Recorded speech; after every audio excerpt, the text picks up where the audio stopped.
Universitas Nurul Jadid, Paiton, Probolinggo, Jawa Timur. Tujuan saya membuat video ini untuk memenuhi tugas ujian tengah semester saya dari mata kuliah Pancasila yang diampu oleh Bapak Sofyan Saiful Rizal. Kita langsung saja ke materi, ini dia. Yang pertama, Pancasila dalam kajian sejarah bangsa Indonesia. Presiden Soekarno pernah mengatakan, jangan sekali-sekali meninggalkan sejarah. Dari perkataan tersebut dapat dimaknai bahwa sejarah mempunyai fungsi yang beragam bagi kehidupan, seperti diungkap seorang filsuf Yunani yang bernama Cicero, yang mengungkapkan Historia Vitae Magistra, yang bermakna sejarah memberikan kearifan. Pengertian yang lebih umum yaitu sejarah merupakan guru kehidupan. Pancasila Prakemerdekaan.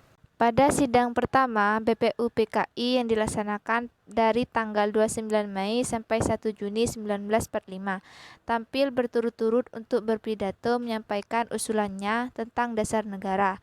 Pada tanggal 29 Mei 1945, Mr. Muhammad Yamin mengusulkan calon rumusan dasar negara Indonesia sebagai berikut. 1. Peri kebangsaan. 2. Peri kemanusiaan. 3. Peri ketuhanan. 4. Peri kerakyatan. Dan 5. Kesejahteraan rakyat. Bahwa saya bukan pencipta Pancasila. Saya sekedar menggali Pancasila daripada bumi tanah air Indonesia ini. Yang kemudian 5 mutiara yang saya gali itu saya mempersembahkan kembali kepada bangsa Indonesia. Selain ucapan yang disampaikan Insinyur Soekarno, Pancasila pun merupakan hasanah budaya Indonesia, karena nilai-nilai tersebut hidup dalam sejarah Indonesia yang terdapat dalam beberapa kerajaan yang ada di Indonesia. Salah satunya adalah Kerajaan Kutai. Masyarakat Kutai merupakan pembukaan zaman sejarah Indonesia untuk pertama kali. Pancasila era kemerdekaan.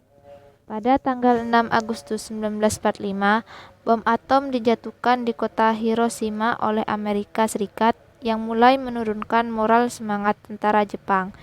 Sehari kemudian, BPUPKI berganti nama menjadi PPKI yang menegaskan keinginan dan tujuan mencapai kemerdekaan Indonesia. Bom atom kedua dijatuhkan di Nagasaki yang membuat Jepang menyerah kepada Amerika dan sekutunya.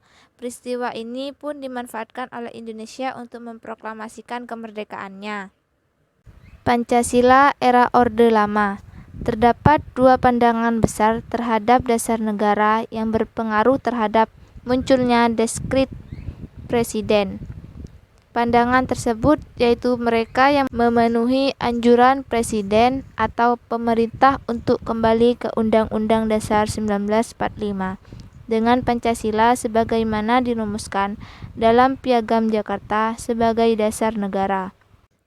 Sedangkan pihak lainnya menyetujui kembali ke Undang-Undang Dasar 1945 tanpa cadangan, artinya dengan Pancasila seperti yang dirumuskan dalam pembukaan Undang-Undang Dasar yang dipisahkan PPKI tanggal 18 Agustus 1945 sebagai dasar negara. Pancasila era Orde Baru.